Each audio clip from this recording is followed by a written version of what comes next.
What's going on, everybody? Welcome to Rebel Racing Network and the Bubba's Ball Tire Outlet Rebels Arca Series. And tonight is a championship race. We're going to be crowning a champion after this one. And it's going to be a good one as we're at Las Vegas in the Arca Menard Series Chevrolet. And boy, I hope y'all are ready for a race. It's going to be a barn burner as we've got 4 drivers ready to kick butt, take names. I mean, I don't know who's going to win this thing.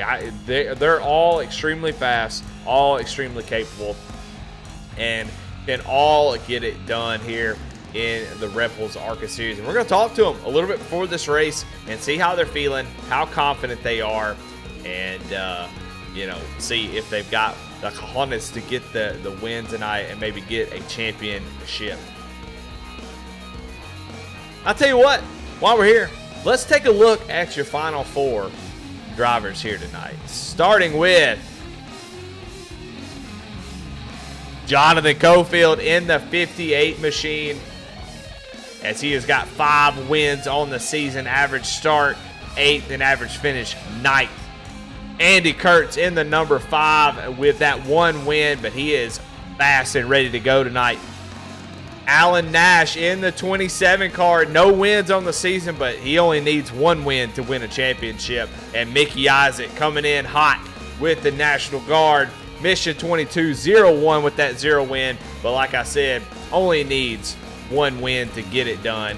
And that's right here tonight. So I tell you what, it's going to be a lot of fun. Looking forward to it. And let's talk to some of these drivers. Let's see how they're feeling about this tonight. So let's talk. Let's see who we can talk to tonight. Let's see who we can grab a hold of. We're gonna start with Jonathan Cofield. Jonathan Cofield, this is Eddie in the booth. You got a copy? Yeah, but I got you. Well, man, here you are at the Final 4 again here in the Arca Series. Had a great season, 5 wins on this on the whole season. And but you got to win maybe 1 more with the way this Final 4 looks to get it done, man. How you feeling tonight? What's the thought process and what you looking forward to in this race? Feeling a little nervous, Make the championship 4 again. I think it's my 3rd time in here. And looks like we're going to have problems again. I rebuilt my pedals not too long ago, had a little stick, put them back together, found out after Jimmy's race that there was a wire pinched from our load cell on my brakes, so it's fixed right now, so we'll see. Well, not a good start, but hopefully it holds together. You got to feel like you got the speed. If the pedals work out, you got to feel like you got the speed to win this thing. What do you need to do in the race strategy-wise? I know your focus is on the pedals, but what you got to do here tonight to get this done? Yeah, just got to get my nerves down, stay smart. We all got to start in the rear, so try not to force my way up through the field, make good pit stops, and just focus on the task at hand. All right, well, I'm going to let you go. Man, good luck to you, Cofield. Maybe we'll be talking to you at the end of this thing. Yes, sir. I appreciate it. All right, that's Jonathan Cofield. Let's talk to our 2nd place driver. I mean, they're all the same, but we'll see if we can find – where is Andy Kurtz? I'm looking for him in chat, and I don't see him. We'll see if we can't get Andy in the booth here in just a second. We'll move on to Mickey Isaac, who I see right here in chat, and we'll see what he's feeling about this race. Mickey, this is Eddie in the booth. You got a copy? It's like Mickey is taking a break, so we'll jump in with. We'll get Alan Nash up into the booth. Let's talk to him real quick. Alan, this is Eddie in the booth. You got a copy? Hey, Eddie, what are you up to? Man, here to watch a fantastic race. I see you're on track practicing right now. We just got a few more minutes before, man, we're going to crown a champion here tonight. So, yeah, I'm excited. Yeah, talk a little bit about it. What you got to do tonight? What's the strategy? How you feeling? Are you nervous? Are you nerves good? What you feeling going into this race, and what are you going to have to do to maybe get this done? Well, I'm not going to lie to you, Eddie. I've never been in a championship run in a internet race before, and I got a little butterflies and lump in my throat. I'm surprised, but yeah, I'm kind of nervous, but feel good. Been running some laps this week, practicing my pit stops, and I do have a warning for Cofield and Kurtz and Isaac, though. I want you to convey this to them. I'm going to go on a zero stop strategy. And if they try to do that gimmicky go fast thing where they pass me, I know I got them shot by the short hairs. So you just warn them about that. All right, that sounds good.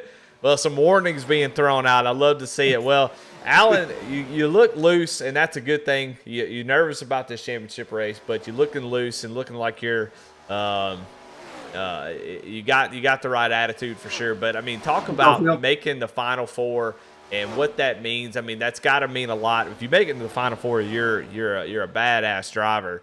But what would it mean though to get that championship here tonight against these drivers?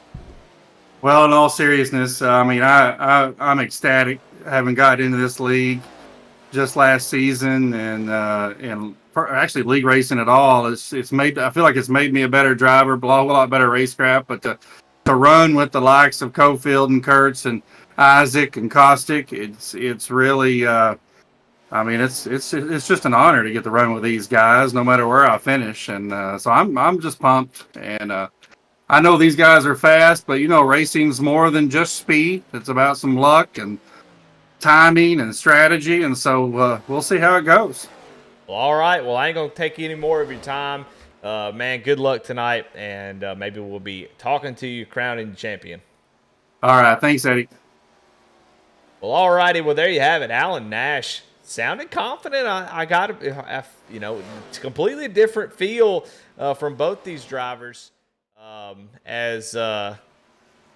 think what in the world?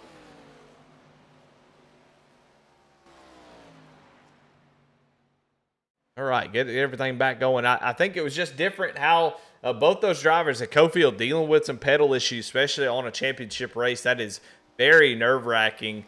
And, so already some nerves from him that, just doesn't have anything really to do with the race. It's more of his equipment and dealing with that. And that's already a very, very tough thing to be dealing with, to be thinking about when you need to be thinking about trying to win a race. And you hear Alan Nash, he's just glad to be a part of it and feeling loose. So, just differing mental states where a couple of guys are getting in here. We'll see if how it fares once this thing gets rolling. Andy Kurtz in the waiting room. We got him in here right before qualifying. Don't want to take up too much of your time, Andy, but appreciate you showing up and talking to us, man. How you feeling? We just talked to you on the Grand National broadcast, but what is it going to take here in this car versus what happened in the Xfinity car to get this done tonight? Yeah, I just hope the setup feels a little bit looser than Xfinity, but I thought last race was pretty good practice for tonight. So yeah, just hoping to not struggle as much on a long run. Hoping just did a fuel run in practice and felt a little bit better, at least for me. So hopefully that's the way it goes. Well, you're currently on top of the practice boards, qualifying coming up. How important is it to get that top starting spot here tonight? Yeah, definitely super important, and I think we can qualify. But Brandon just said that we all got to go to the back, so it'll be fun. It'll be fun coming up through the field. But yeah, I think that pit stall will be really important though. So still something to shoot for here in qualifying for sure. All right. Well, good luck, Andy. Looking forward to seeing who's going to come out on top. But good luck tonight, and we wish you well. Thanks, man. There's Andy Kurtz. Another one of your drivers. We're going to grab Mickey Isaac in here before he gets qualified. Mickey Isaac, before you get qualifying, this Eddie in the booth, you got a copy? Roger. Well, man, Mickey, you're able to make it in the Final Four. He had a dramatic race last week. Just missed the cutoff, but Cossack not able to make it. So you got as you take a bite of a banana, getting that potassium. And but able to get that Jeff Gordon and got into the Final Four, but you deserved it. You were just as fast as anybody else, and here you are. I'm not going to take too much of your time, just about 30 seconds, and then we'll let you get on track. But man, talk about what it's going to take to win tonight. Consistency. Take Cofield out. Let's go ahead and wreck him. There you go. Well, hey, that sounds like a winner. I'm going to let you eat your banana. I don't want you to get any cramps during the race. But, man, good luck, Mickey. Congratulations on making the Final Four. And who knows, man, we might be crowning you champion tonight. Fingers crossed, Eddie. Appreciate it. There you have it, man. My man's getting ready with the race by eating a banana. You got to love it. As he's trying to get that potassium. Don't want to get any cramps. And, you know, there ain't nothing worse in the middle of a race in a situation on the track and have a cramp. So as we watch qualifying, we got Michael Nash on the board right now as he's coming across the line for what I believe his first lap. And we'll take a look at the tower here as he comes around to make his second lap. This is the one that counts. That first one's usually pretty loose. But right now on top of the board is Jonathan Cofield. Goes down into 3 and 4, trying to carry as much speed as he can without getting too loose. And looks pretty good. Let's see where he comes across the line. Jonah Colbert takes the provisional pole at the moment. Michael Nash sitting there in third place with that lap time of 30.912. And Andy Kurtz goes to the top of the board, new fastest lap with a 30.698. So Andy Kurtz doing a great job. Of course, we heard from Andy that the Final Four drivers are going to have to start in the back. So while they may be up front, they will have to start in the back. So something to consider. But he talked about that pit spot being very, very important. Getting that pit road first stall, and so going to be a lot of fun. Right now, Brandon Pollock, Lucas Lyons going to be your front row at the moment, and we'll see how that all plays out. But like we got Mickey Isaac out on the track now. He's going to lay down his lap with about a little less than 2 minutes left to go in qualifying. So he is the last one out, it looks like. Just trying to get a good pit stall. Going to have to start in the back regardless. Going to get EOLs before this thing gets going, which I think is an interesting call. I don't know. It makes it nerve-wracking because you got to work through traffic. So whoever moves through the traffic the best, I mean, these have been the 4 best drivers all season. Michael Kosick, obviously one of those. But they're going to have to really work their way through the field and be patient. It's going to be tough to see who can navigate that properly. 130 laps, though, tonight. That's a long, long time here at Vegas. So plenty of time to get that done. So pit strategy, only 12 drivers in the field tonight. Maybe end up with about 15 once it's all said and done. We get gridded up. Got a couple drivers who have not turned a time. So we'll see what the total grid's going to be, but it won't be that difficult. I think patience is going to be super, super important. You just don't want to get in trouble. You do have a faster pair, but we saw in that last race, it didn't. In Garrett Kinder's case, he didn't need a faster pair. He was going to. He had a pit road speeding penalty on green flag pit stops, and there were 2 of them, and we never saw a caution flag. He was never able to get back into that race. So. Everything's got to be perfect if you're going to win the championship tonight, because I'm telling you, Andy Kurtz, Jonathan Cofield, Michael Nash, or Alan Nash, and Mickey Isaac, that's the cream of the crop. And I would expect it to be whoever wins the championship tonight is definitely the best driver, because it is going to take everything you got to win here tonight. Now, I've got a couple drivers that are considering maybe spoiling the fun for these playoff drivers and try to get a win. Jonah Colbert, who wins tonight in the Grand National Series, is going to be up towards the front. He's going to look to get a win. But I tell you what, let's go ahead and let's get into the starting grid and give out the Chuck Pegleg Pole Award tonight. And that goes to Andy Kurtz,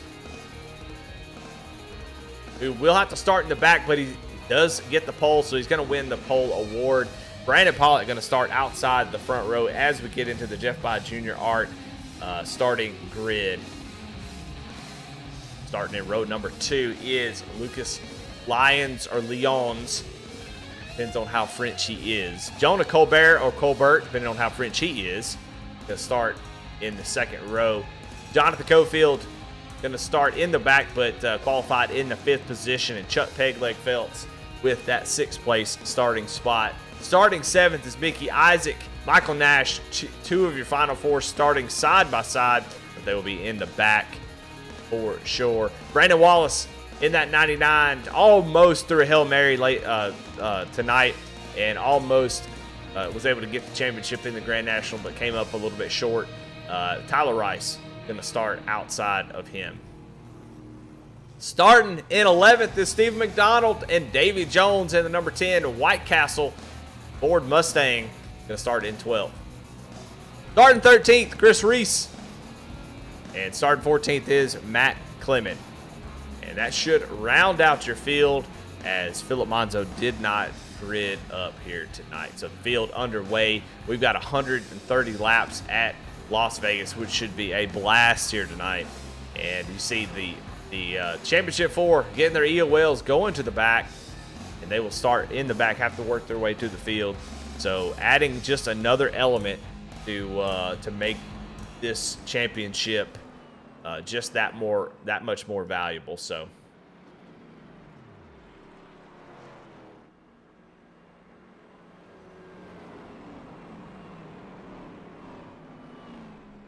well, a lot of nerves in these drivers. You know, it's nerve-wracking. I don't care what anybody says. You want to win these things.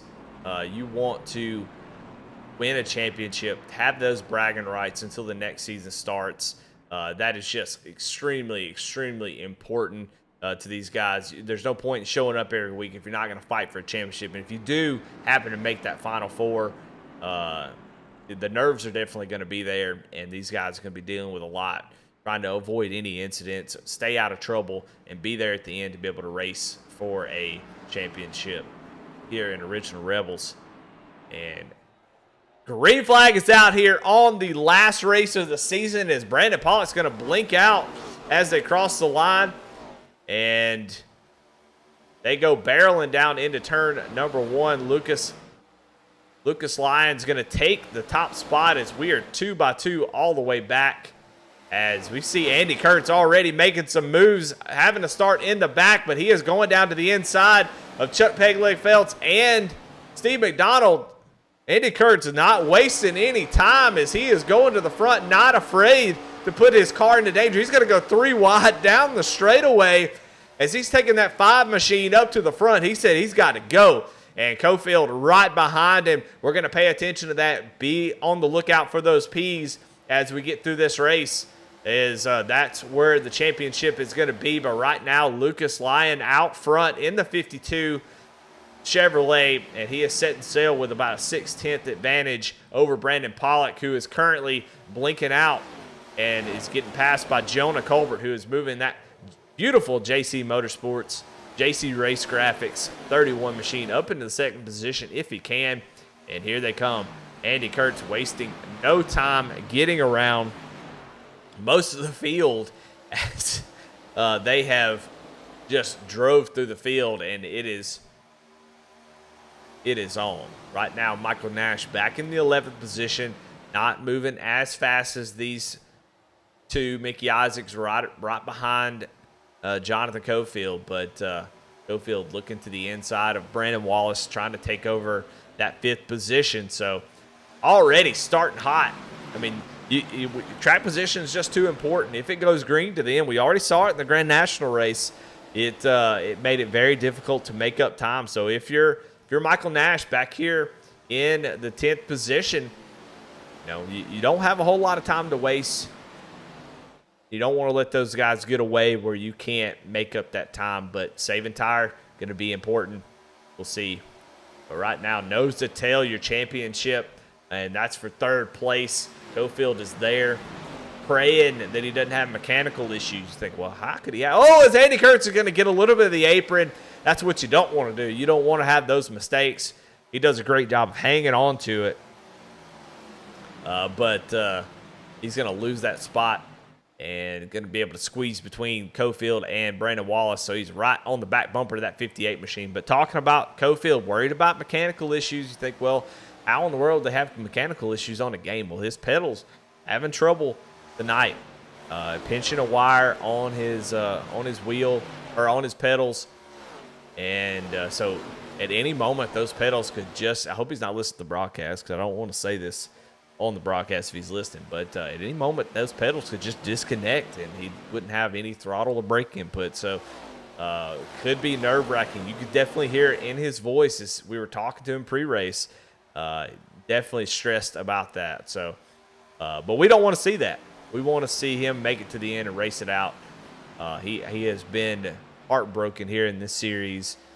The last couple seasons trying to get this championship has been one of the most dominant cars for all 3 seasons, and it's just come up short at the end. So see if this is the season he's going to get it done. Right now he's running down Jonah Colbert, who is about 9/10 back from Lucas, who has really set sail out front.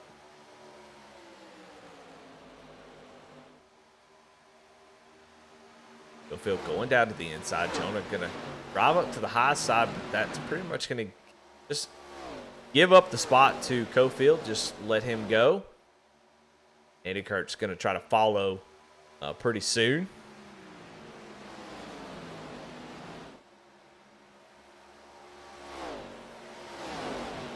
The car looks like it's moving around a good bit more than the Xfinity car did earlier, so that's good. We'll go on board with Andy Kurtz and see what he's dealing with.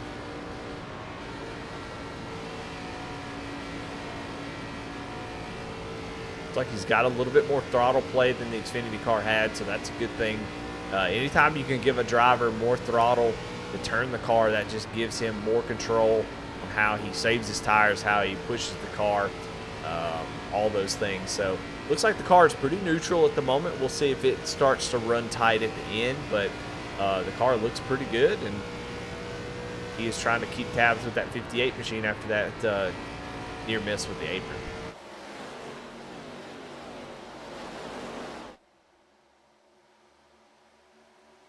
Checking in on Michael Nash. He is still hasn't really. It looks like Jonah Colbert now goes back to the inside of Cofield, and that's going to really help Andy Kurtz here. As he's going to be able to catch right back up to these two, and Mickey Isaac as well, who is kind of waiting in the wings back there. This should really help those folks out. As Jonah's really fighting here, as he pushes up a little bit in the middle, and hurts that run to that 31. He's going to have to fall back behind the 58 machine. Now Andy Kurtz is going to look down to the inside.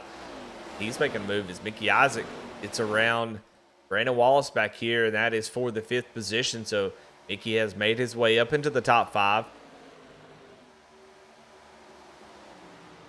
But Michael Nash still back here in 10th. But no rush. I mean, we've got a long way to go.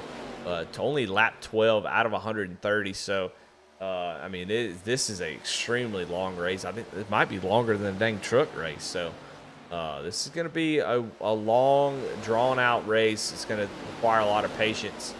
And, you know, I think Michael Nash or Alan Nash is okay. He's just got to pick them off one by one. But, you know, you just don't want to wait too long. He goes down to the inside of Tyler Rice. Going to get maybe a couple cars at once, as Brandon Pollock is still having connection issues up there. And, man, what in the world happened to Lucas Lyons? Is now it's a 4-way battle for the lead here. Is something happened to Lucas? We'll have to go back and try to figure that out. But, yeah, we got a battle for the lead up front.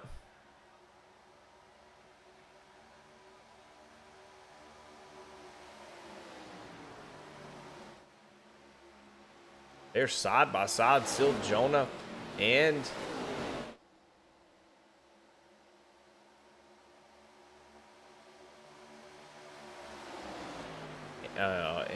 Cofield. As I'm trying to find out what happened to Lucas. Is he getting to the wall? Or I'm not real sure. Either that or just the tires have started to burn up on that 52. They were slowly catching him.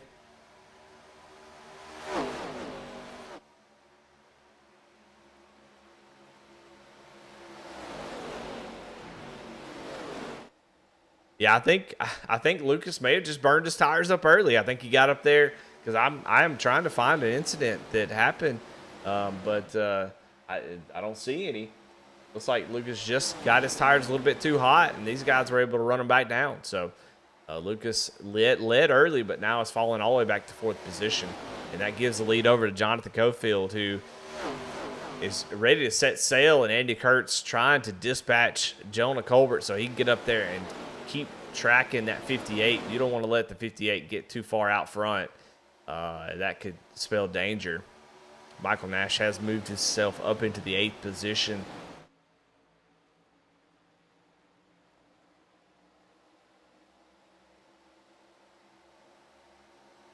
Still a side-by-side battle between Andy Kurtz, Jonah Colbert. I know Kurtz is trying his best not to get frustrated here, as he would love to get around that 31 machine as soon as possible, but Jonah really fighting hard on the outside. That outside line looks pretty good. The inside and outside look fairly even, which is always a good thing for racing. Bottom looks really, really tight off the corner, off the bottom, so Andy really struggling to make this pass, as they've been battling for the last 2 or 3 laps. Is Cofield just smiling and grinning from ear to ear as he can kind of set sail and pull away here.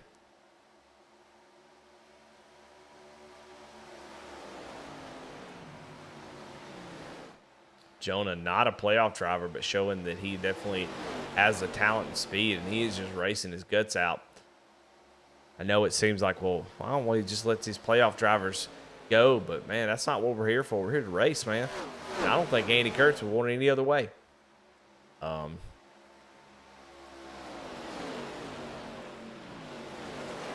Almost able to complete the pass, but coming off of turn 2, and Jonah is still there. Andy tries to go down to the inside a little bit to get that side draft off the car. But if you know, funny enough, these guys are sticking with Cofield. Cofield's not pulling away, even though they're running side by side. And Andy Kurt's going to have to fall back behind the 31 machine as he's not able to make the pass. But here comes Lucas Lyons and Mickey Isaac back behind this little battle here. Mickey just kind of creeping in the picture. He is definitely catching up to these guys. And Michael Nash, as you look at the times, if you look down on the last lap times down there on the tower, and tell me what Michael Nash's last lap time was versus Jonathan Cofield. Tell me if somebody's doing a good job saving tires. And I think Michael Nash definitely is at the moment, as he is still he's the fastest driver on the track last time by. So Michael Nash, I was worried about him staying, maybe hanging around the back too long, not getting up through the field, but currently right now, one of the fastest drivers on the track. So I think Michael Nash got something up his sleeve here. And these guys in the interviews after the race, they'll get down in here and they'll say, oh, I didn't really practice that much. I just showed up and raced. And, I didn't really, as you see Andy Kurtz able to complete that pass to the 31 now, as Mickey Isaac now going to the inside of Lucas. But they'll say, oh, I didn't really practice that much. But for a fact they've been in those test sessions, in those practice sessions, and they have been running laps, doing test runs, seeing what works, what doesn't. They'll come in the interview and say, oh, yeah, I didn't care that much. But best believe they've been in practice sessions working on that, sending people PMs, asking them what can I need to do and how's this tire wear look and all this. These guys care about this stuff. And so we'll see who's done the best work currently. Jonathan Cofield has done a great job getting through the field. But, man, I'm telling you, if this goes green all the way, Michael Nash is still consistently faster than all 3 other playoff drivers at the moment. Kevin Kinder's got a boxing glove in chat. We got Alex V, Garrett Kinder, Kevin Kinder in chat, ready to witness what's going to be a battle or a fight, as Kevin Kinder says.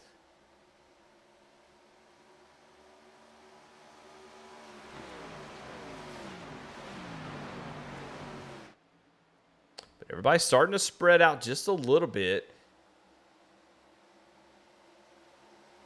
as most of the top drivers, times are sort of equalizing at the moment.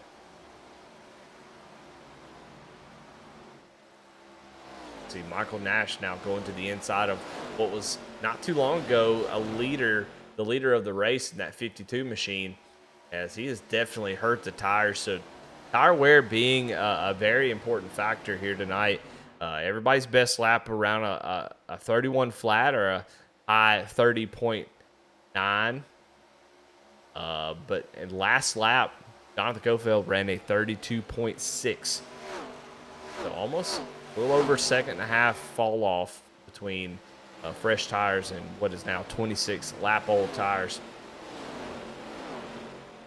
Like Michael Nash is going to be patient to try to make this move, and that moves him up into the top 5.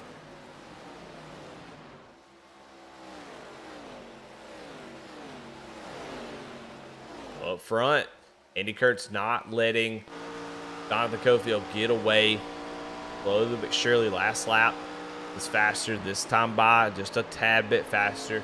So even though he's getting into that dirty air pretty soon, as he gets within about 0.3 is when that dirty air really starts to pick up. But he is still slowly catching him, not letting him get away. That's the most important thing. You don't want to see that 58 start to pull away. That's usually bad news for the whole field. But tonight,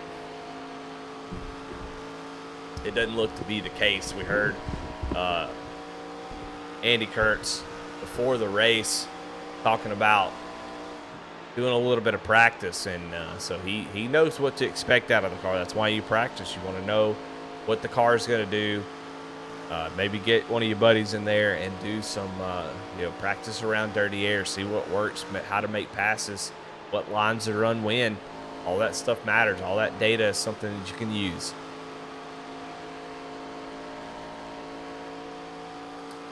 Starting to stall out right around this half-second mark as they cross the line.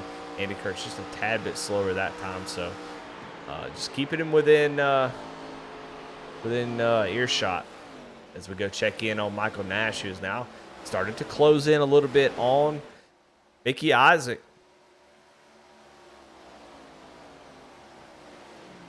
Last lap, Michael Nash still the fastest on the track. Actually, Christopher Reese was a little bit faster in that 8th position, but out of the top 5, Michael Nash was the fastest driver. So I got my eyeballs on that 27 machine. If he can keep it together, I'd be interested to see where he's going to end up at the end of this run. Now, I'm not really sure on the fuel run, but we got Tyler Rice coming down pit road now, and a great camera angle to show exactly what Tyler's doing now. I don't know if this is on purpose or what's going on, but he is slowed down on the apron. Oh, he's coming out of pit road now. So pit road may be opening up. It is Tyler Rice, one of the first drivers to come down pit road, get 4 tires of fuel after 30 laps.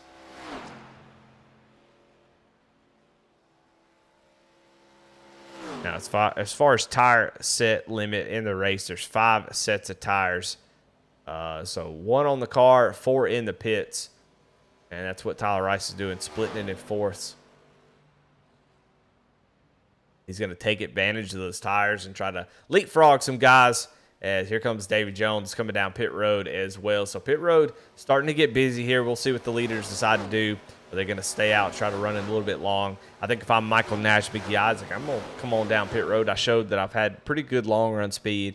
And come down pit road, get that lap of that extra lap on fresh tires. If you're behind, you can pit and not tell anybody and sneak down pit road and use that long run advantage to hold these guys off if you need to. But pretty much somebody comes down pit road, that's going to bring the rest of them. Jonah Colbert now gives up that 3rd place to do just that. Come get 4 tires and fuel. Battle for the lead, still within half a second. Andy Kurtz is there. He's not letting him get away.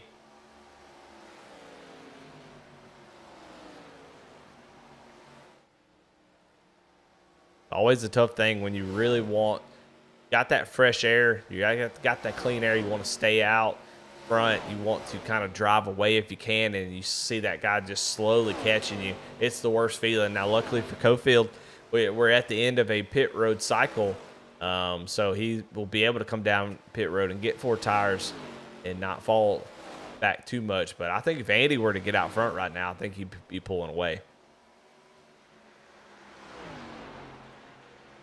Who's going to be the first to come down pit road? That's what I'm interested in seeing. Everybody but the first 4 now, the playoff drivers, as everybody else up front comes down pit road. But I think the biggest thing that makes you nervous is here comes Michael Nash, come down pit road, first playoff driver to come down pit road, along with Chris Reese and Chuck Feltz. So those guys coming down and get 4 tires of fuel, and I think that'll bring everybody else. As I could say, those playoff drivers had a great run through the field. But I think there's some nervousness about the green flag cycles and caution coming out from guys missing pit road, spinning off of pit road, bringing out the caution, getting trapped a lap down. I think that's where this nervousness is coming from these guys wanting to run just a little bit longer. But I think now with Michael Nash coming down pit road, I think you got to come on now. I don't think you can wait much longer, and it looks like it might be this time as Andy Kurtz is getting right to the back bumper. You see Mickey Isaac right there on the right side of the frame. Are they coming down pit road now? It's like they're slowing up. Andy Kurtz not, but they're both coming down pit road. Wow, both of them getting in really hot. Don't want to make any mistakes here as they were both extremely close, but side by side down on pit road. This is going to be a battle to the very end. And that's a good place to finish at the end. But they're going to be side by side here coming down pit road as both being very aggressive. You got to be aggressive, but not too aggressive, as you don't want to get that speeding penalty. But all your leaders down on pit road. Jonah Colbert should inherit the lead, I would imagine, assuming he had no trouble. But where will Michael Nash end up blending after pitting a little bit early? That's what I'm excited to see. Only been able to get 1 or 2 laps under on these new tires. He's coming off of turn number 3 now, or 2. And Jonathan Cofield, Andy Kurtz actually come out in front of him.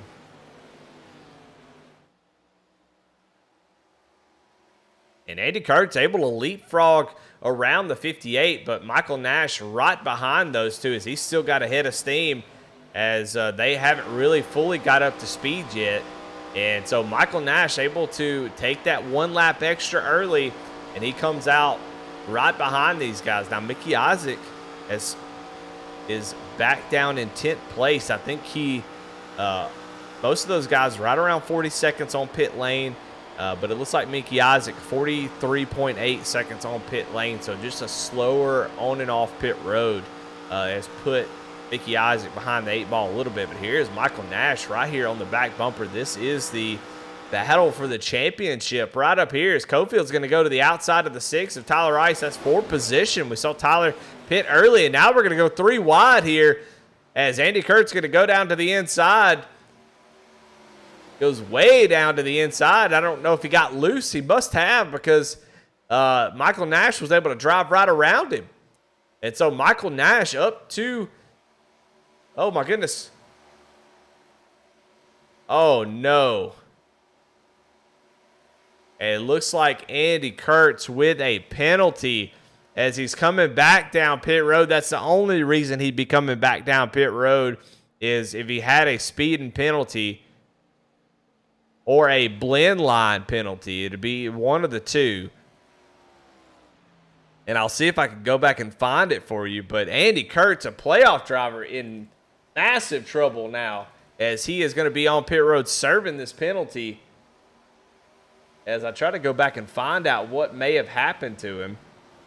But yeah, continuously on pit road, as, man, that is detrimental to his playoff chances. Currently, Jonah Colbert out front with a 4.7 second lead. Don't want to let that go, but just want to keep tabs on the playoff drivers. And it looks like he did get out of the he didn't blend or anything, so it must have been a speeding penalty as he's still on pit road. So not exactly sure what happened to Andy Kurtz, but he is still on pit road almost a minute now. So not real sure what's going on with the 5 machine, but he is in big trouble here in the final race of the season.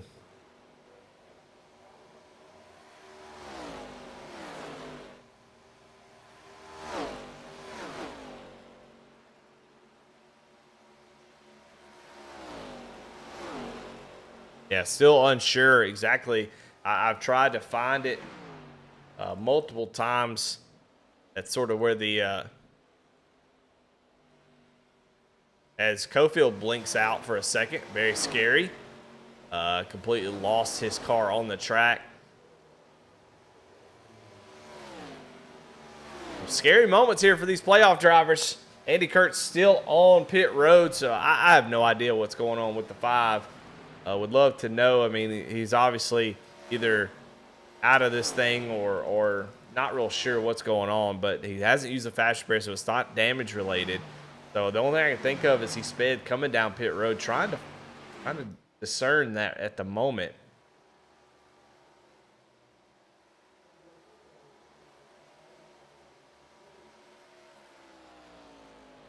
He does get down to pit road speed.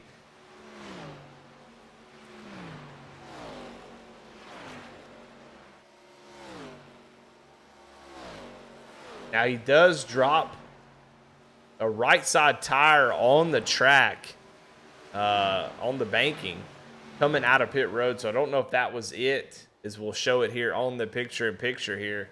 I can't imagine that was it, but look here. I mean, this is the only thing I can see, and Andy Kurtz is disconnected from the server. I mean, that's the only thing that I found.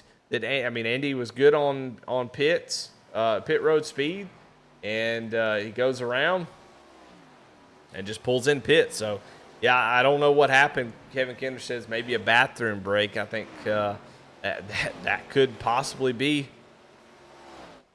what happened, but I have no idea. So your playoff driver, I know I spent a lot of time, but just trying to figure out what's going on. And looks like your playoff driver, Andy Kurtz, is going to retire from this race, and he is out.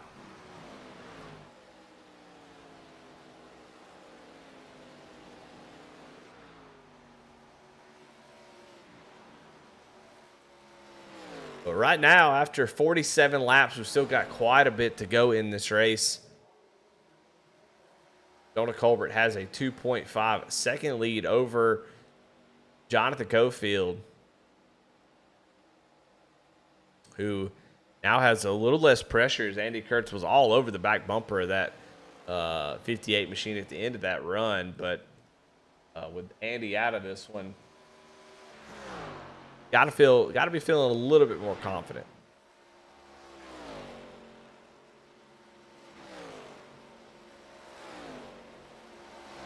Checking in on Mickey Isaac as he comes out of pit road. We saw he had a slow entry and exit on pit road that kind of put him behind the 8 ball. He'll be currently running 6 as he passes the 001 of Brandon Pollock for 6th position.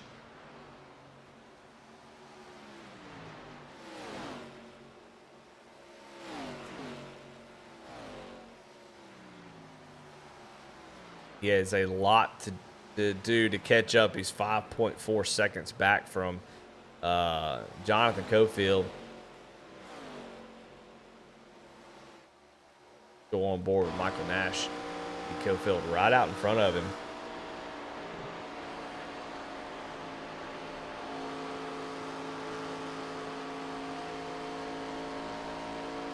Now Nash only pitted. I think he only got one good lap on the tires before Cofield and company came down pit road. So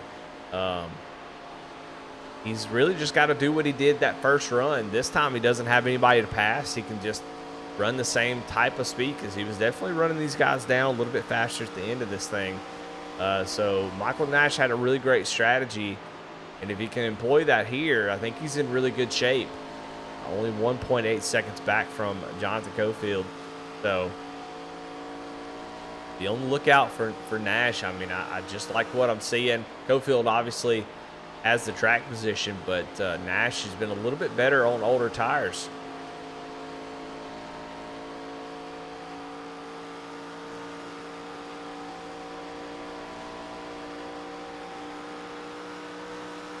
And one thing to note, I mean, is Cofield's starting to run down the 31 machine.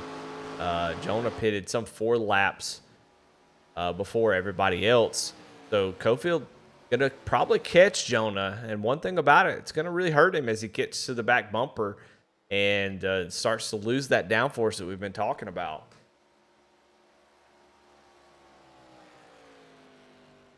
Gonna make it hard for him to keep that push forward and may allow Michael Nash to slowly creep up there.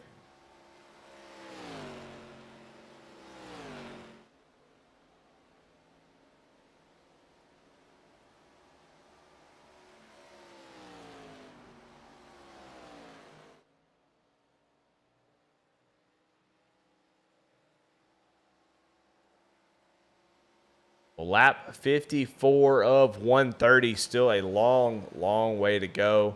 Not even halfway. So this is going to be a long race. We are almost 45 minutes into this race and not even halfway. So it's going to be a long one.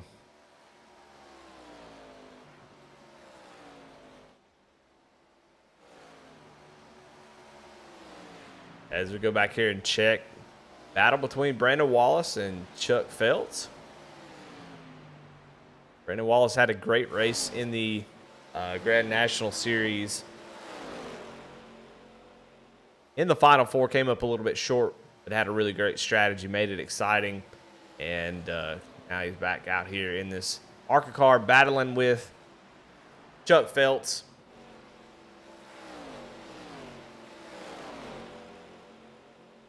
Of course, Brandon, the league runner for this series, has been put out a pretty good product this year. This season's been pretty awesome.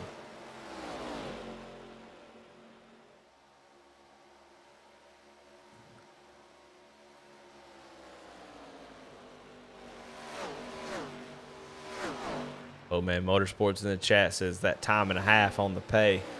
Yeah, we're getting a little overtime at this moment. Not gonna pay any more this time. But still interested to know what happened to Andy Kurtz as he seemingly just pulled off the track and still unclear what happened to the 5, but definitely disappointing to see his race in that way, as he was definitely in contention for this thing. As we find out more information, we'll give it to you. But at this moment, I have nothing. I haven't been able to see anything that went wrong with the 5. The speed looked good. So not really sure, but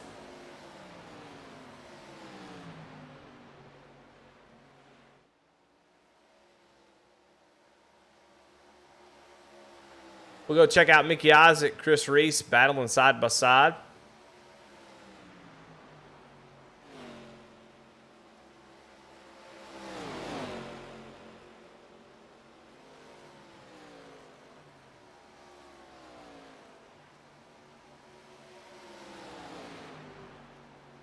Chris Reese working that outside, making it work.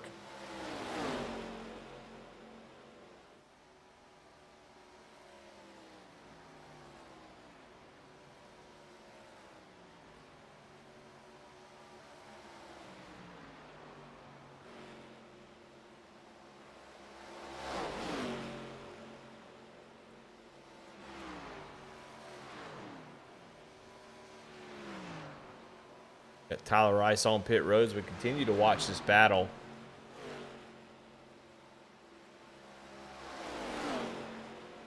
Battle for 5th now.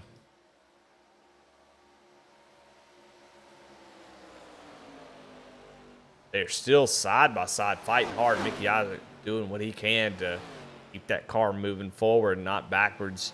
And I do have confirmation from Andy Kurtz, that right rear up on the track, gave him the penalty for unsafe pit exit, which is a massive penalty. And looks like he decided to call it quits because of that. Man, just so disappointed to see that happen. Just the slightest,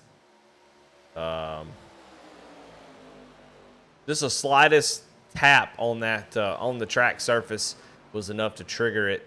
I think in real life, I don't think they would have called that, but on a sim, rules is rules, and unfortunately that got Andy Kurtz. So just a disappointing way to see his season end. But, you know, what I love to see is he was trying to get every bit he could to get out in front of Jonathan Cofield, do how important it was going to be, and trying to get all he could, and I can respect the hell out of that. So disappointed, I'm sure he is. Definitely frustrated, but, man, a great season out of him. It's been in contention for almost every race, so nothing to hang his head about. One of the best drivers in this league. So he doesn't need a championship to have my respect, that's for sure. But up front, Jonathan Cofield up to about 8/10 back from Jonah Colbert. He is starting to eat into that lead pretty quickly here at the end of this run. Jonah should be coming down pit road in the next 5 or so laps, as we still have not crossed halfway just yet.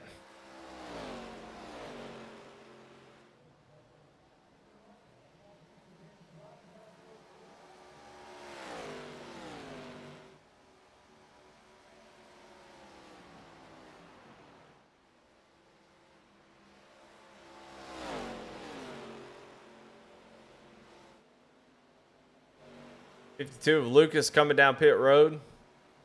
Brings that Voices Designed Chevrolet.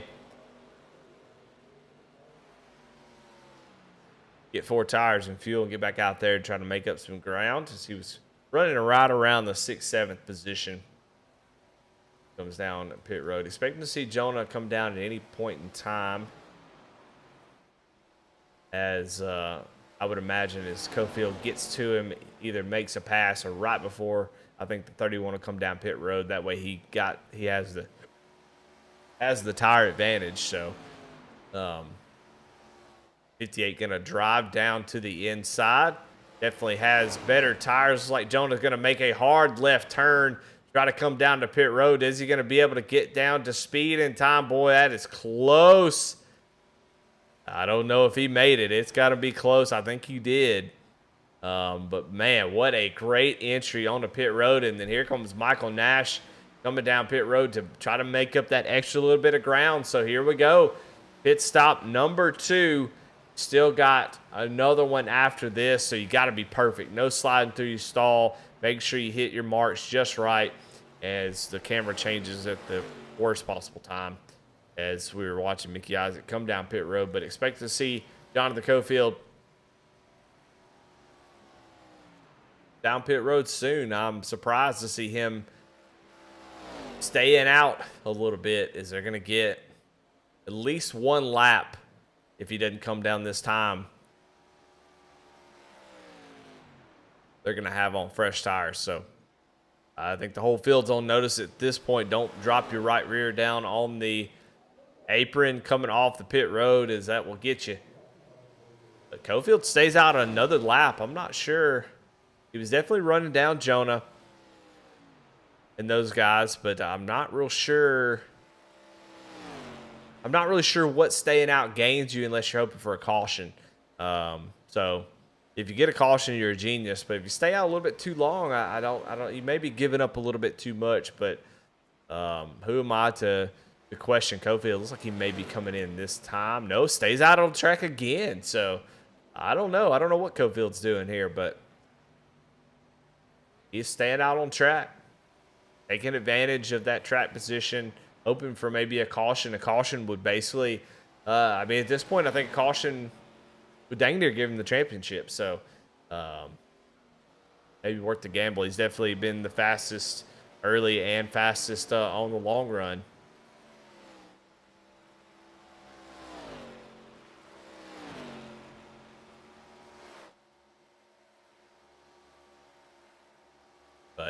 as we look at the lap times, we'll compare the last lap time between these two drivers. You can see 32.8 versus a 30.9. I mean, that is 2 seconds a lap Jonah is putting on Cofield. The longer he stays out in that lead, the lap in 8.4 seconds, it's just going to continue to get worse and worse. And here comes Cofield now. He brings that 58 machine down pit road, and he's going to make his pit stop. But I think Jonah is going to have a really nice lead here, as he's really been laying down some heaters.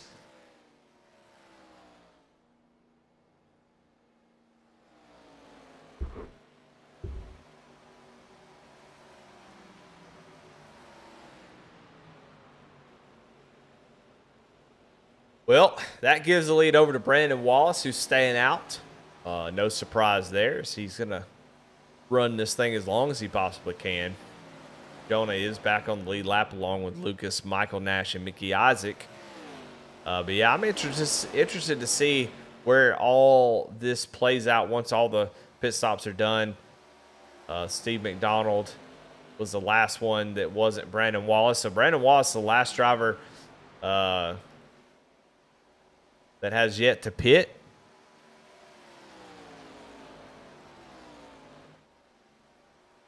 And expect to see him come down pit road at any moment.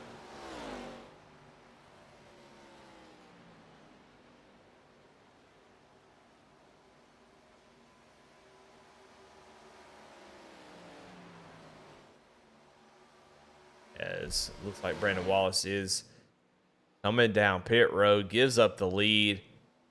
And that should give the lead and will give the lead back to Jonah Colbert, who is going to have I don't know. It's going to be hard to see exactly. Almost a 4-second lead over Jonathan Cofield, who's fallen all the way back to 5th place.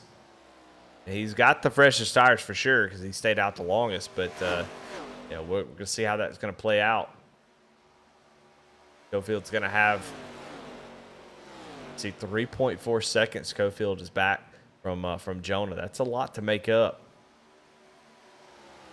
These first couple laps, similar to the Xfinity Series, the first couple laps you're really able to make up a ton of time because you can be dang near wide open. But as the run goes on, it sharply drops off to where it kind of plateaus about 4 or 5 tenths off the qualifying type pace. So Cofield, who dang near ran the best lap of the race, a 30.897 last lap. So he is really head hunting at this moment, trying to run down. Currently right in front of him is Michael Nash in that 27. Poman Motorsports in chat says rooting for a driver, Alan Nash, number 27 tonight. Let's bring that shit back to the Poman Motorsports shop. So we got some fans for Michael Nash in chat. Cofield still throwing haymakers here as he runs another 30.9 where the guys in front of him mid 31s. Cofield's been the best on the long run. I want to say Michael Nash has been pretty strong too. Just didn't get up through the field as much. I think if a caution comes out, I'd be interested to see exactly how they all stack up. But currently at the moment, Cofield is coming. He's looking to the inside now of Lucas Lyons.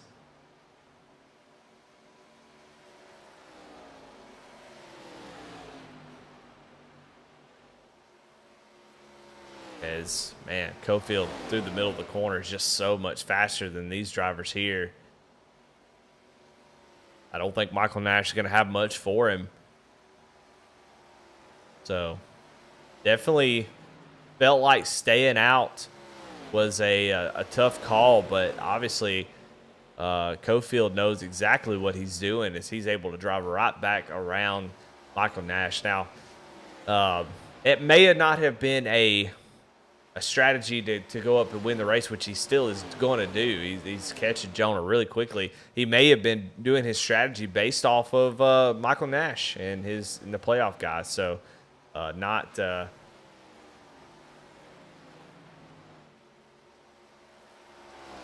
That wouldn't surprise me one bit if that's what he did. Just looking at the guys with the P's next to their name, not necessarily the race win. You don't have to win the race. You just have to be the top driver. But, man, it sure is fun to watch these guys race. It sure is fun to watch these drivers get up here, different strategies. I mean, tonight so far we have yet to see a caution in either race, which is pretty incredible.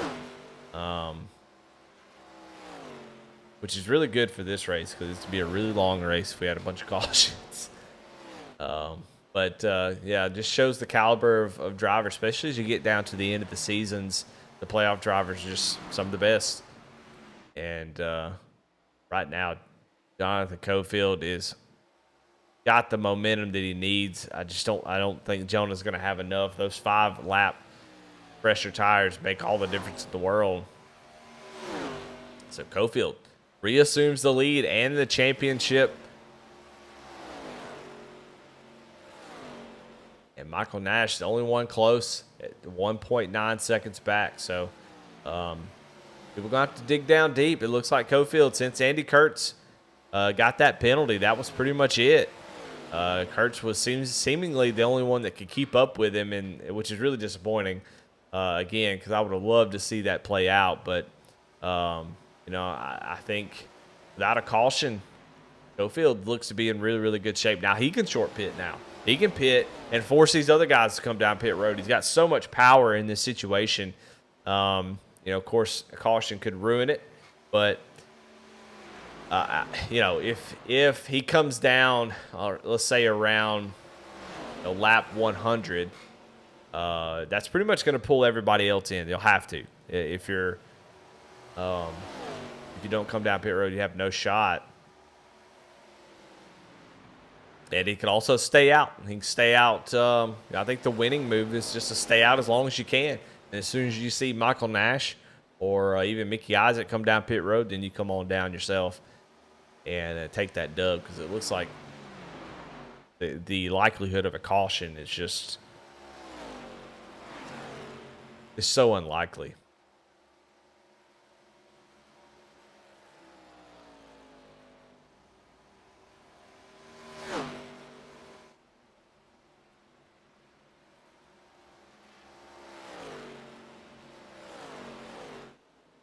Lap 83 of 130. Jonathan Cofield, your current leader, by 1.6 seconds over Jonah Colbert. 3.3 seconds back to Michael Nash. And the race really getting spread out at this point.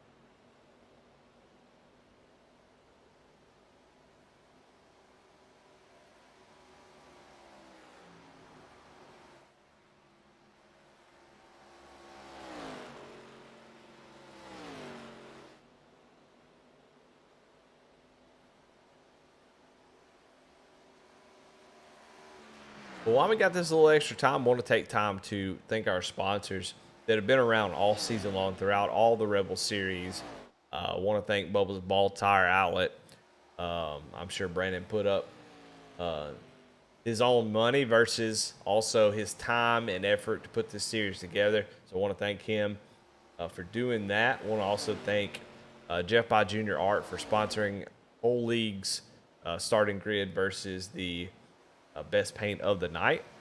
Want to thank Chuck Pegleg Felts for always sponsoring the Pole Award, the Hard Charger Award presented by Dark Horse Motorsports, and then of course the Kinder Farm Ranch Records Rewind, which has not really got much play tonight. They got a lot in Apex at North Wilkesboro, but tonight no cautions, so no Kinder Farm Ranch Records Rewinds, but still, definitely thank them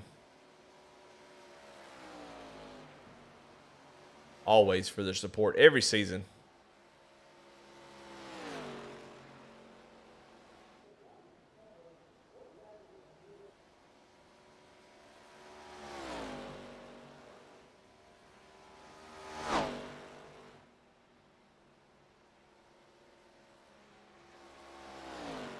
Cofield continues to pull away. And this is the point in the race where we talked to him And I do apologize. I am a little bit under the weather the last few days, so I'm trying to make it to the end of this thing, but I may end up losing my voice for too long. But try to do my best to push through it. But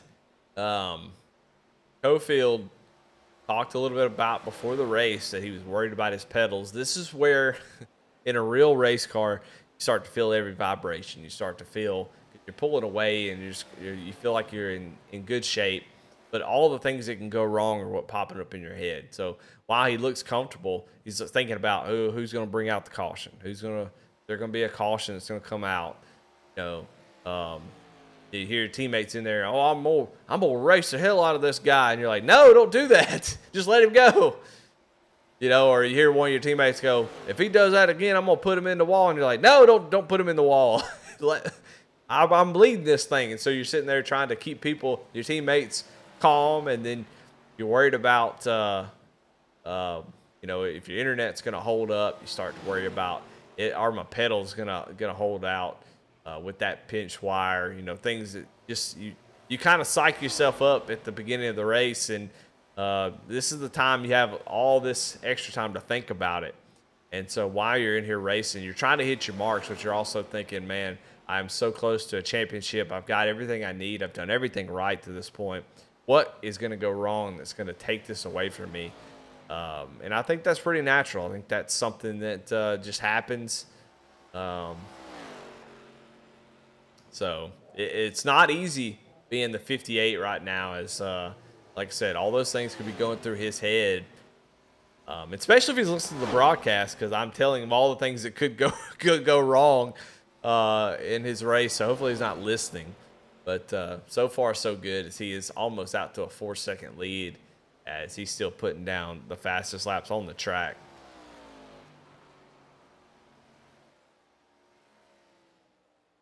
Now, one of your biggest movers in the race is Chris Reese, who has moved up 9 spots from where he started. You can see definitely the biggest mover right in front of Michael Nash and Jonathan Cofield.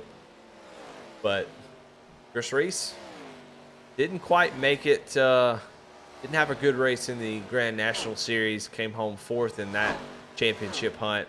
Not in the playoffs here, or not in the championship hunt here, but still having a great run. He's up in 4th position and has gained a ton of spots. So Chris Reese showing his strength on long runs and managing this race. Well, let's do a little bit of go through the field and see and talk a little bit about these drivers. Right now, Jonathan Cofield with a 4.5 second lead, 5 wins on the season, looking for number 6, and also a championship, which is would be oh so special for him, as he has had a heartbreak a couple seasons ago. Had a connection issue on a cutoff race, which was just heartbreaking, because he definitely was the favorite to win that championship, and so looking to kind of make up for that. Jonah Colbert running in 2nd place, has kind of been here and there on this season. Hasn't really run the full schedule, but every race that he's in is very competitive. So currently running in 2nd place.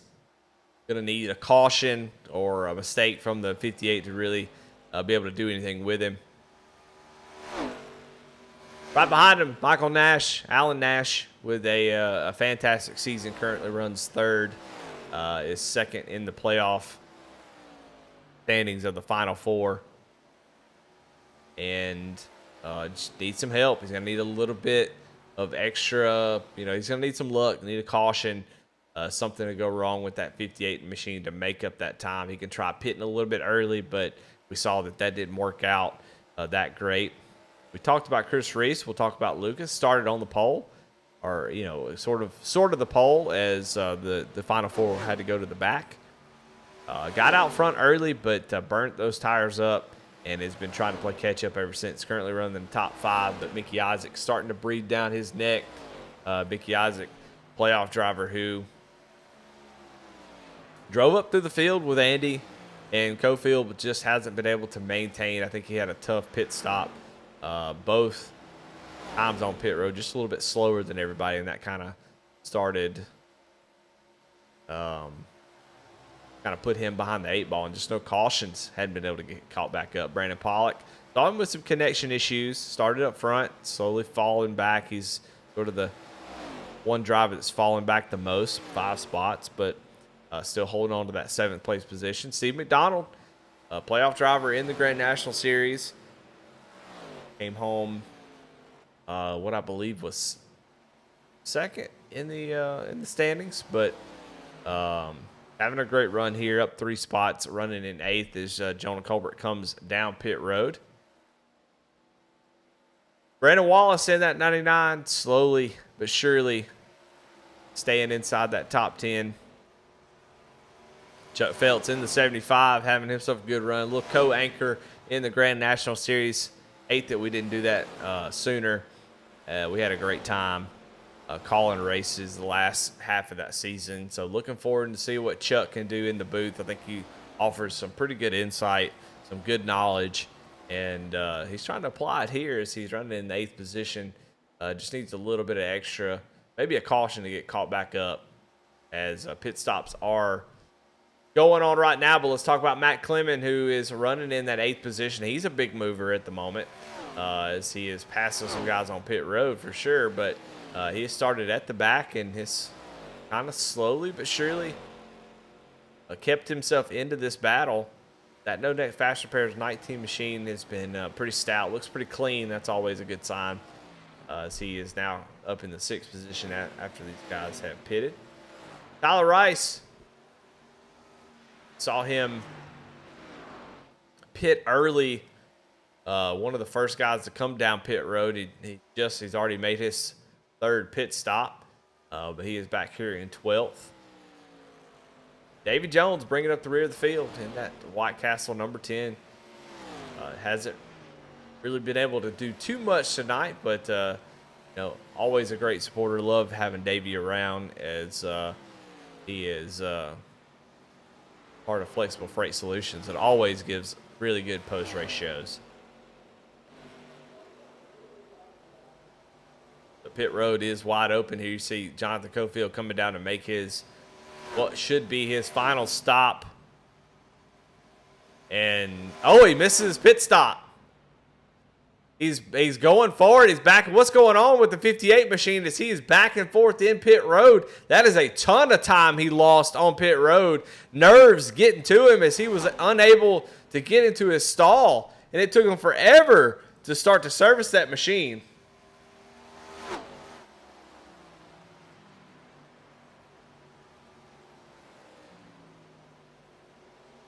As we'll go on board with him and see what happened. That's going to put him behind just a little bit as we watch. It comes down to get into his stall and just slides through something. I bet his brake was giving him issues. That same thing that we've been talking about, worried about his brake giving him issues, and that's exactly what happened is he can't get the car to stop. And so it does rear its ugly head as Cofield spends 58 seconds on pit road because of that, and now he is severely in trouble. As that changed everything here with that issue. We talked about at the beginning of the race that they didn't know how that brake was going to work. As he comes down pit road, it's almost like he just didn't have a brake. He pushed it and it just wasn't able to get stopped in the box. And then when he backs up to try to get in the box, he can't stop there either. And so it just continues to roll around. And so Cofield in big, big trouble. And now all of a sudden, Michael Nash is your championship leader, running in 3rd place. Everybody has made their pit stops. Cofield now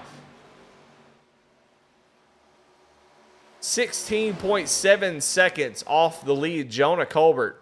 And that puts him about 11 seconds behind Michael Nash with only 25 laps to go. So if you're Mickey Isaac, you got to be looking going, hey, I'm right behind Michael Nash, and that's the championship.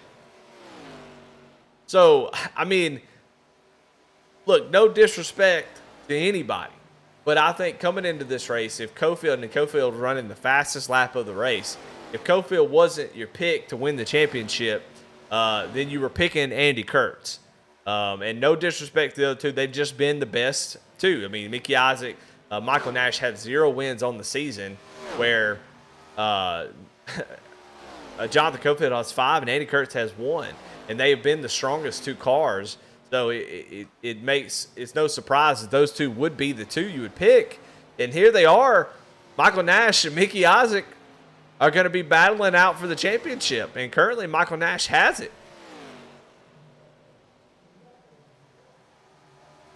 So just a nightmare scenario for Andy Kurtz, just dipping that right rear tire out onto the track, coming off of pit road was enough to bring a penalty.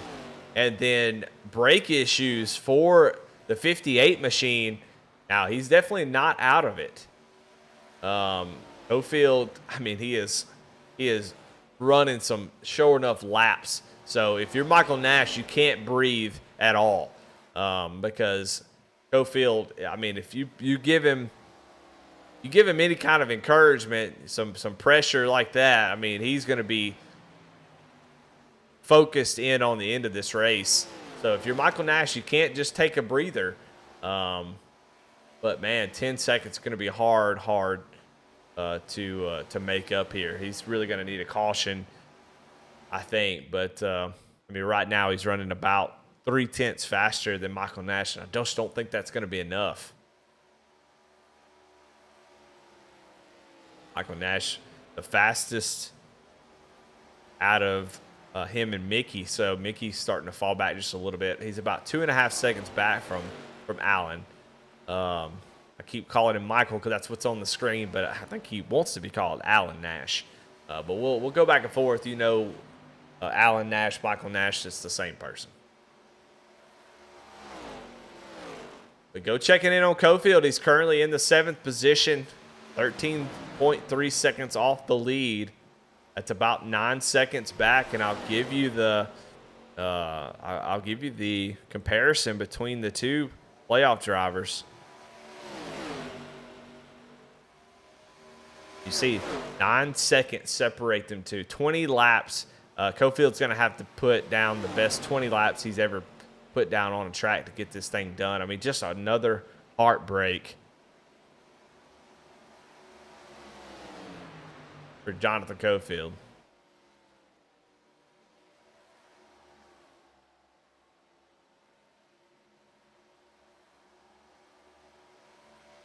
$20 laps to go. Jonah Colbert out to a 3.4 second lead over Christopher Reese.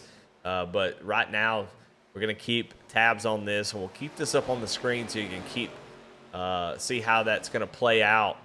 If Cofield's going to be able to get back to Nash, we'll keep an eye on it. But, man, just a heartbreak to see that happen. Now, the next storyline is whether or not Christopher Reese can run down Jonah Colbert. He's just a little bit faster every lap and just slowly picking away at that lead. But Jonah has been pretty quick, maybe not as great on the long run versus others this race, but has been almost unbeatable on the short run. So you see Cofield has the gap down to 8.2 seconds, but I know he's running the hell out of that car, and just gotta wonder where the tires are going to be at by the time, if he's able to make up that time, which I think 8 seconds is a little bit too far without a caution. If he's able to make up that time, how good are the tires going to be if he gets close enough, especially if he gets in that dirty air? But I think if you're Mickey Isaac and Michael Nash, you can't really take a breather. I think you got to go.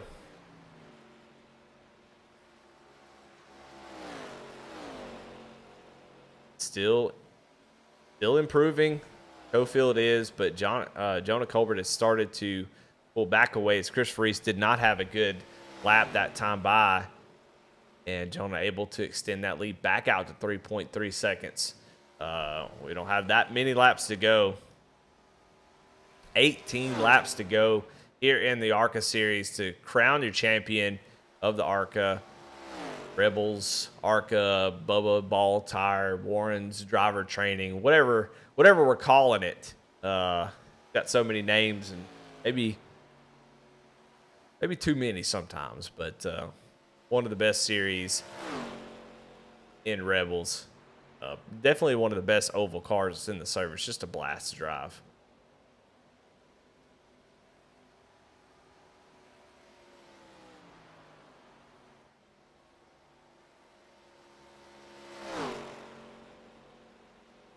But on your screen is what we're watching, which is the drive for Jonathan Cofield to try to get back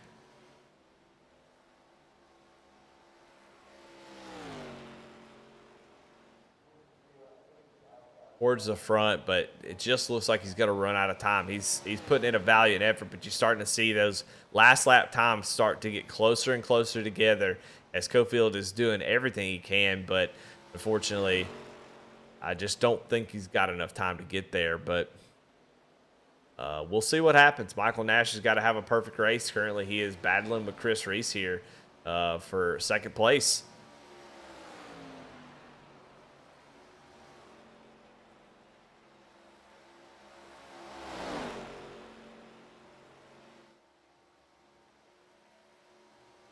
Chris Reese right now may be Jonathan Cofield's best friend, as Michael Nash would love to get around Reese, but Reese is going to fight hard for the second place. He's not going to roll over, even if he is a playoff driver. And Michael Nash, you just have to be careful.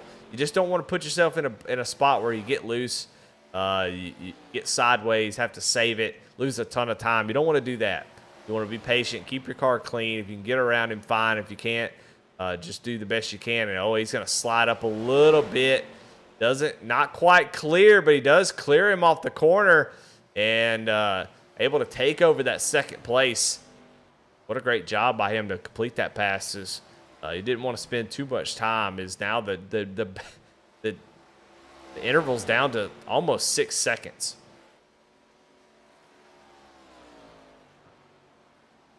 Jonah's still out to a 4-second lead.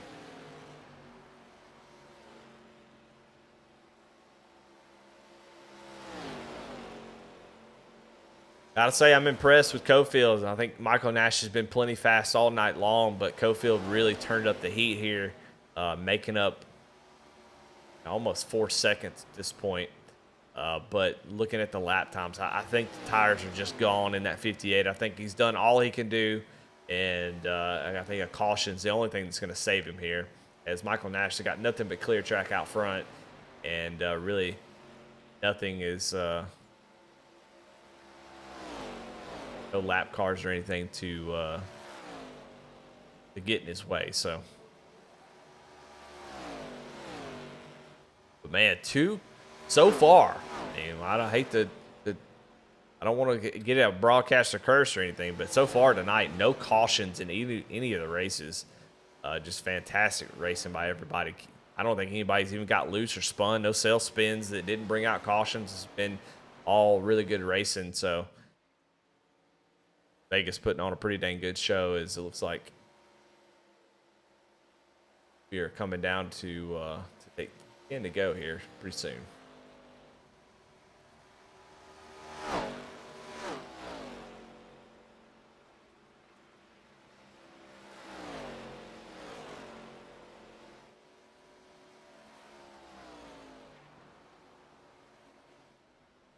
Jonah out. Still got that 4-second lead. Can't imagine Michael Nash going to push too hard to try to get up there to him, as Jonah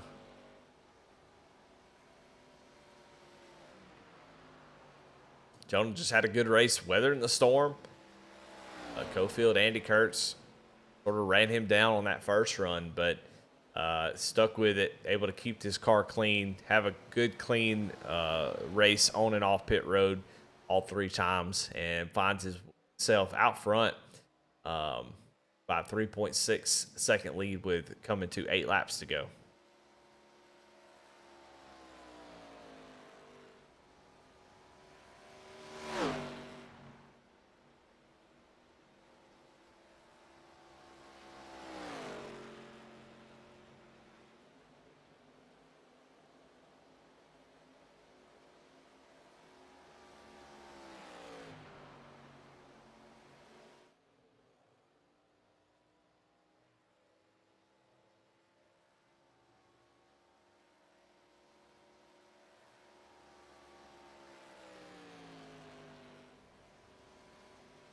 we'll check in on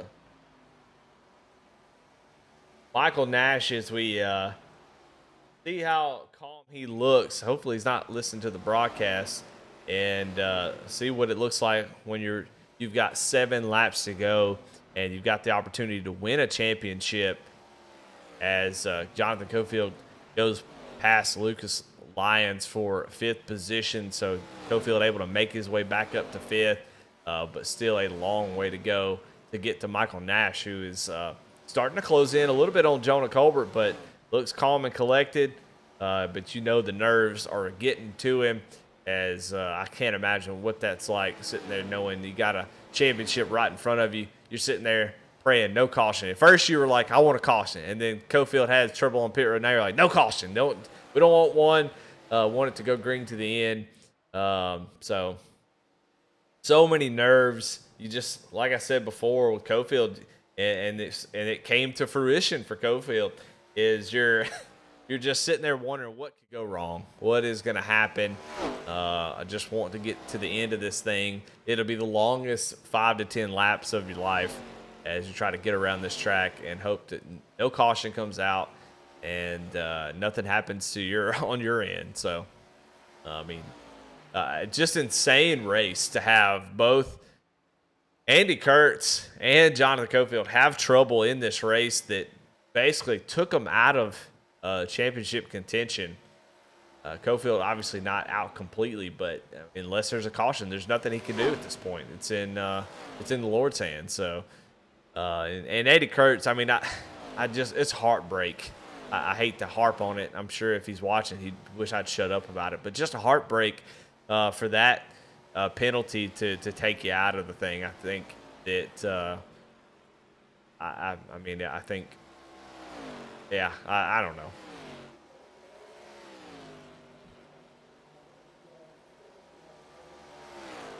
Three laps to go here for Jonah Colbert, as he has got that 31 JC Race Graphics machine just humming along. He's starting to pull away a little bit from Michael Nash, back up to a 4-second gap. And what a fine race from Jonah. Jonah wins in the Grand National Series earlier, and he is looking to get greedy and get 2 wins in one night as he takes 2 to go at Las Vegas.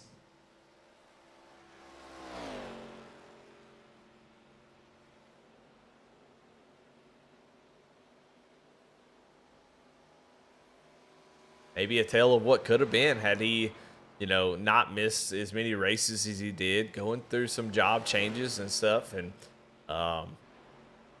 it could have been him in the Final Four racing for a championship, but a race is good enough. White flag is out for Jonah Colbert as he's got the 31 machine on rails.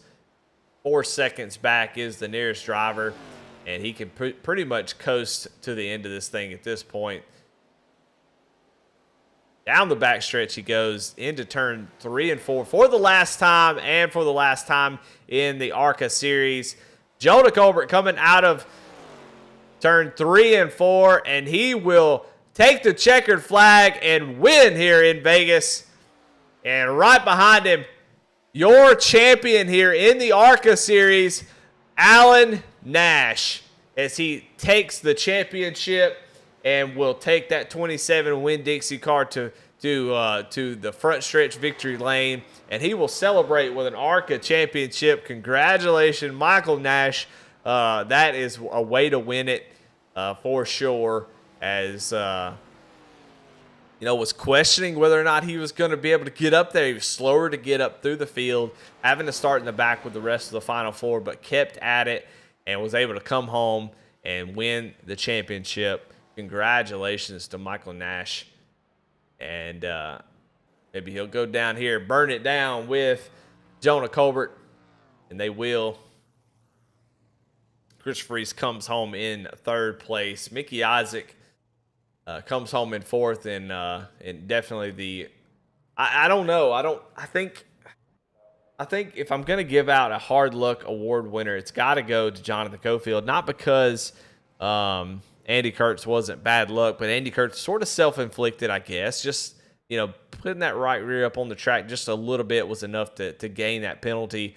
I think that's definitely hard luck as well, as he was just trying to get out on the track in front of Cofield. But definitely having your brake issues and Jonathan Cofield having brake issues, trying to get on that last pit stop, not able to get stopped in his box, and that's going to take the championship away from him. So, yeah, tough deal. Definitely the No Neck Fast Repair Hard Luck Award winner there. But let's jump into the Flexible Freight Solutions post-race show as the hard charger for tonight definitely going to be Chris Reese.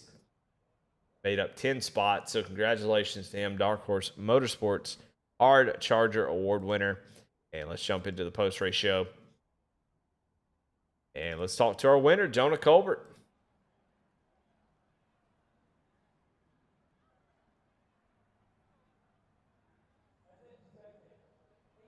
Jonah, this Eddie in the booth. You got a copy?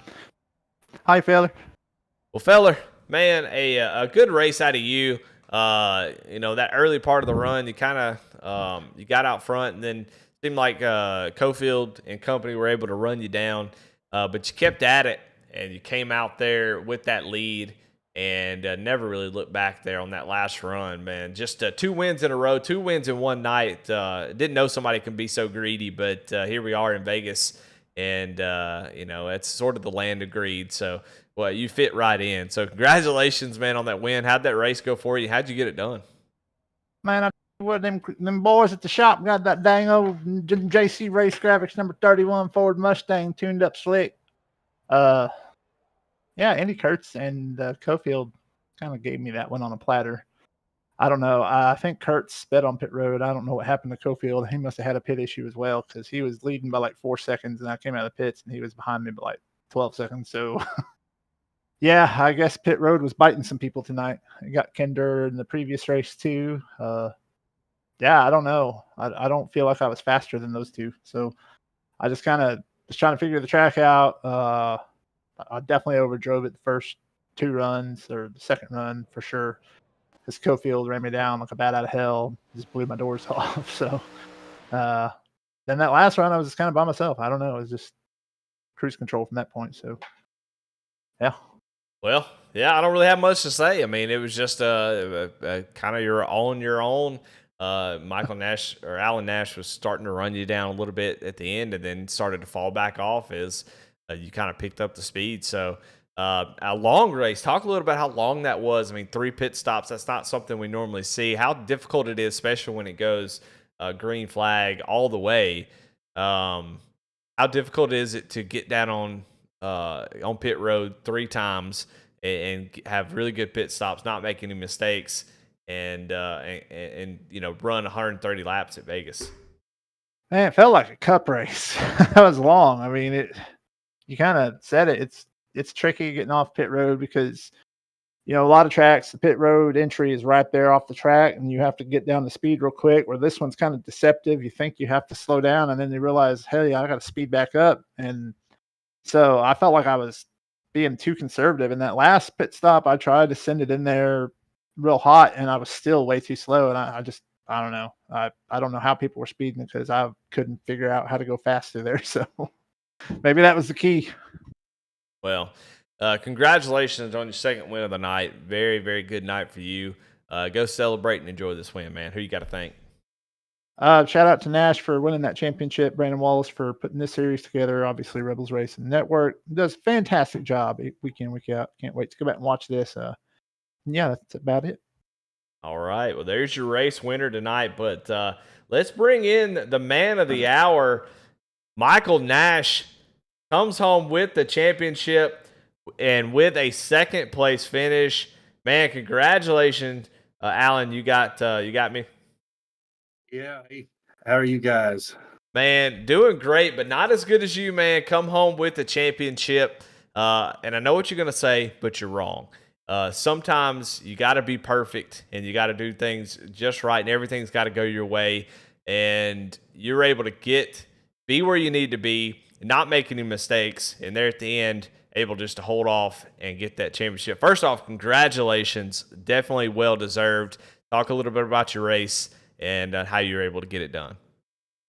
Well, thanks, Eddie. And it's I'm so excited and relieved. The thing is I I thought through this race all week long how I might have a shot, and it was to do exactly what ended up working. I planned every pit stop, counting on the green flag all the way to checkers, and I planned when I was going to pit, what lines I was going to run, and shift from low line to the high line. I did a lot of practicing on that, knowing I wasn't going to be the best on raw speed, but I was going to try to win the long runs and then make no mistakes. And that's I guess the tortoise beat the hares this time. And I'm puzzled. Can you tell what happened with Jonathan? I mean, he had 7 seconds on me, and then something happened on that pit stop. Yeah, I'm making a big assumption based on what he told me before the race. He was having an issue with the brake pedal, and what it looks like happened on that last pit stop. He didn't have any issues on the first two, but what it looks like is he wasn't able to come to a complete stop in his box, and so he rolled through his box, had to back up, and then rolled through it again because the brake wouldn't work. Finally got stopped. No. So, yeah, just a tough mechanical issue there for the 58 was what happened there. Well, I mean, I'm thrilled to get this thing, but I do feel for him. That's a tough way to go because he had us covered. Cofield was being Cofield, but the race went perfect. Everybody drove real clean, and I appreciate all the courtesy as we worked our way through the field, and just every pit stop I picked up a little bit by short pitting them, which I'd planned to do because I knew I wasn't going to get them on just jackrabbit speed, and then that last one I just couldn't. And Mickey gave a good run too. He had good pit strategy and was right. We were right together when on that last pit stop, and congrats to him. I hate it for Cofield. Happy for Jonah on that dominant win. That was a great win for him. And behind me, you see Matt Kens's car. I want to pay tribute to the driver of my generation that won a championship without winning a race. So that's what we just did. Well, hey, it doesn't matter how you do it. You did it, and now you are a Rebels champion. So congratulations, Alan, man. Just a fantastic season you had. You come on strong, and definitely glad to have you in the series. And now you get to call yourself champion. Nobody can take that away from you. So congratulations, man. And, hey, the floor is yours. Who you got to thank? Who you got to shout out for helping you get this thing done? Well, I want to thank all the sponsors of the league.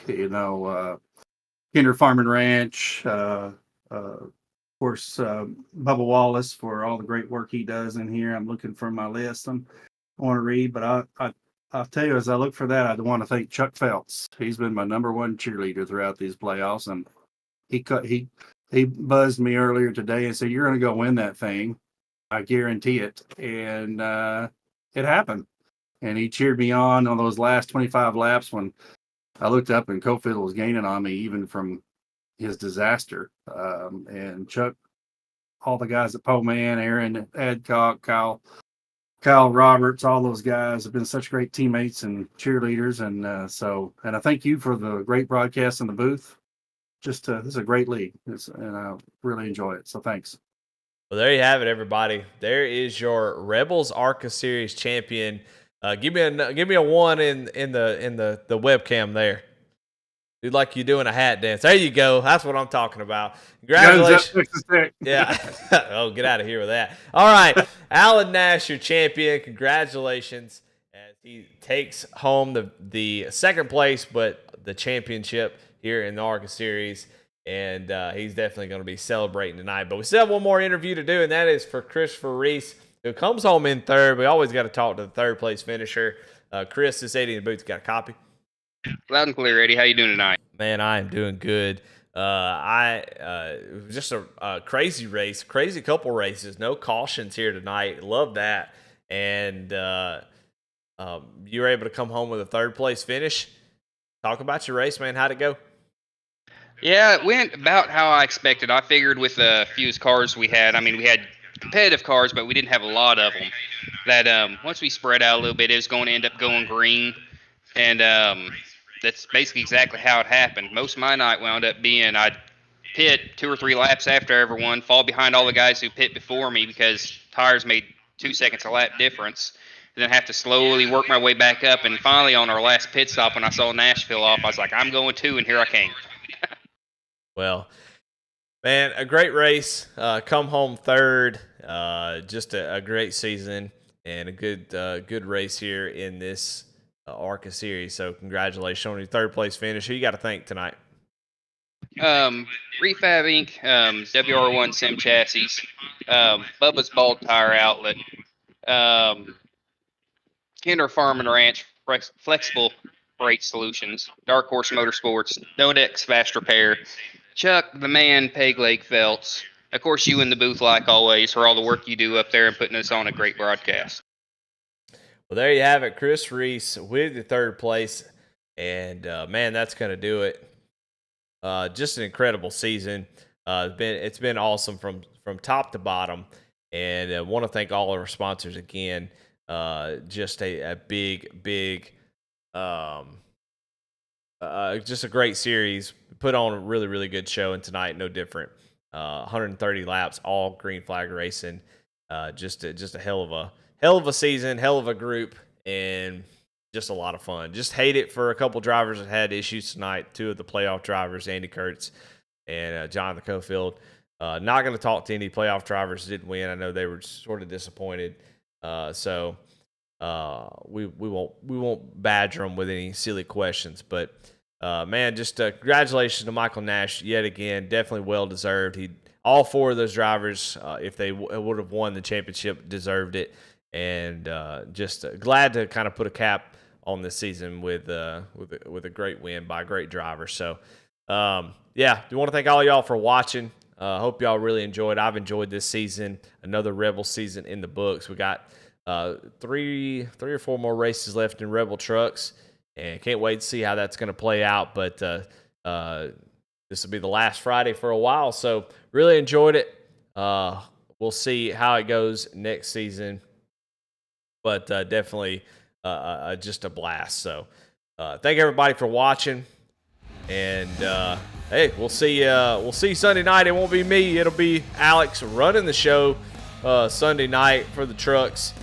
And so come on out, watch that, support Alex as we see what those guys can do in the Rebels Truck Series, which is man, just a blast, man. The guys that race over there, that league is stacked as all get out. And I don't know, the top 8, any one of those drivers, it's even more stacked than the Arca Series. So man, come on out, watch that one, support Alex as he's going to put in some good work and put on a good show for you. But anyway, congratulations again. Do your Final 4 and your champion. And we will see y'all next time.